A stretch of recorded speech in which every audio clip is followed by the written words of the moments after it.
काहींची 7.5 खूप कठीण जाते. काहींना असं होतं कधी हे 7.5 वर्ष संपतील. नाही ते दिवस बघायला लागले आणि काहींना 7.5 प्रगती होती. मग हे कशावर अवलंबून असतं? त्याच्यात पुन्हा 2 बाबी येतात की आपल्या मूळ पत्रिकेत शनिदेव कुठे आहेत आणि रास कोणती आहे. आता समजा आपण सगळ्यात पहिली रास घेतली तर ती मेष रास. मेष राशीचा स्वामी आहे मंगळ. तो आहे सेनापती, अग्रेसिव्ह. त्याला शनीचं स्लो मोशन काही मानवत नाही. कारण शनी हा मंद ग्रह आहे. शनी टप्प्याटप्प्याने चालतो, हळूहळू चालतो. ते मंगळाला मानवत नाही. त्यामुळे शनी आणि मंगळ यांच्यात नैसर्गिक शत्रुत्व आहे. आणि सध्या 7.5 चालू पण आहे मेष राशी. मेषेला चालू आहे. मेषेला पहिला टप्पा सुरू आहे. मग याच्यात कसं होतं ना की 3 टप्पे सारखे नसतात. समजा आता मेषेला 7.5 सुरू आहे, त्याचा पहिला टप्पा सुरू आहे. तर शनिदेव सध्या जलतत्वाच्या मीन राशीत आहे, निसर्ग कुंडलाची व्ययस्थान येतं. मग इथे शनिदेव मेषेला काय म्हणतात की तू तुझी कर्तव्य कर, जबाबदाऱ्या पूर्ण कर, हे शिकवतात. आणि जेव्हा मेष राशी शिकते तेव्हा मेष राशीच्या आयुष्यात चांगला काळ येतो. मग दुसरा टप्पा सुरू होतो. मग दुसऱ्या टप्प्यात काय होतं ना की मेषेच्या डोक्यावर शनी येतात. मग इथे काय होतं ना, एकाच वेळी मंगळ आणि शनी या दोघांना चांगल्या स्थितीत आणणं. मग त्यासाठी आपल्याला उपाय म्हणून हनुमानजी कामी येतात.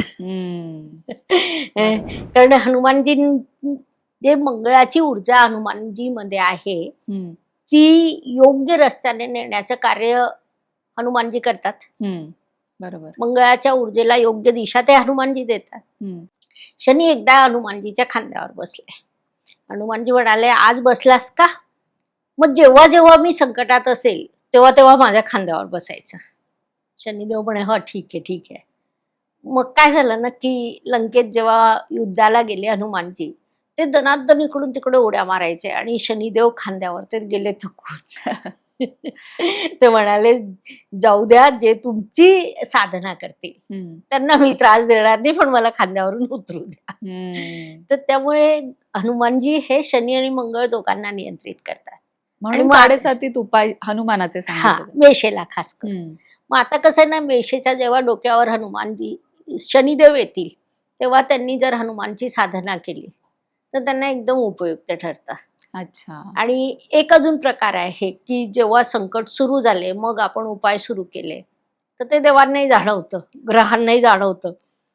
तर आता मेषेला माहिती आहे ना की आपला पहिली अडीचकी सुरू झाली आहे. त्यांनी आतापासून जर हनुमानजींची सेवा सुरू केली तर त्यांचे बरेच प्रश्न परस्पर सौम्य होतील.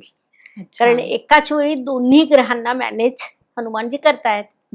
मग त्यांचं काय होतं, पहिला टप्पा संघर्षाचा जातो, अस्थैर्याचा जातो. त्यांना सतत असं वाटतं मी काय करतोय, कोणत्या दिशेने जातोय. म्हणजे आज जेवढे मेष जातक असतील त्यांनी त्यांचे इमोशन तपासावे. त्यांना प्रश्न पडतो की मी नेमकं काय करतोय, कशासाठी जगतोय, मी काय करायला पाहिजे. मग जेव्हा दुसरा टप्पा येतो ना तेव्हा त्यांना दिशा सापडून जाते. मग ते योग्य जबाबदाऱ्या पूर्ण करतात, कुटुंबासाठी योग्य खर्च करतात. फक्त पैसा साठवणं महत्वाचं नसतं, योग्य वेळी योग्य खर्च करून जबाबदारी पूर्ण करणं महत्वाचं असतं. मग ते शनिदेव शिकवतात मेष जातकांना. पहिल्या टप्प्यामध्ये शिकवून देतात, मग दुसऱ्या टप्प्यामध्ये मेष जातक ते हळूहळू पूर्ण करतात. हे 5 वर्ष मेष जातकांना संघर्षाचे आहे. मात्र जो शेवटचा टप्पा आहे तो इथून डायरेक्ट इथे नेतो. अरे बापरे. 2.5 वर्ष, शेवटची 2.5 वर्ष. आणि आता आपण हे मेषला सांगतोय कारण ते त्या दरवाजावर उभे आहेत. त्यांना माहिती आहे आता आपण दरवाजा उघडला, थोडंसं पुढे गेलो की मेषेत शनी येतील, मग त्याच्यानंतर तिसरा टप्पा येईल. मग जर त्यांनी आत्ताच तसं नियोजन केलं, जसं आपण कॉमन दिलेला उपाय त्यांनी करायचा, हनुमानजीचा हा उपाय करायचा, आणि मग तिसऱ्या टप्प्यात भरभरून पैसा येतो. फक्त पैसा येत नाही तर तो कुठे आणि कसा गुंतवणूक करावं याची दिशा शनिदेव मेष राशीला देतात. अच्छा.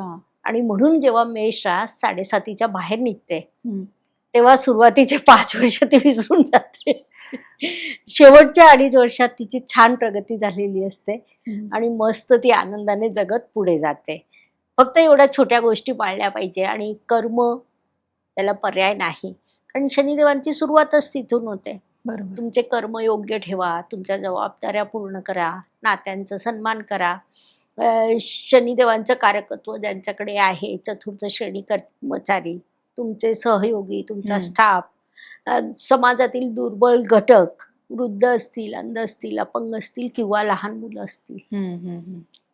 या सगळ्यांसोबत योग्य व्यवहार ठेवा, भाषा योग्य ठेवा. हे बेसिक नियम झाले. हे तुम्ही केलेत आणि तुम्ही जर मेष जातक असाल तर मी 100% सांगते की जेव्हा आता शनिदेव वृषभेतून जातील, हम्म. ते प्रवेश करतील त्या दिवसाची तुमची प्रॉपर्टी एका कागदावर लिहून ठेवा की तुमच्याकडे काय काय आहे.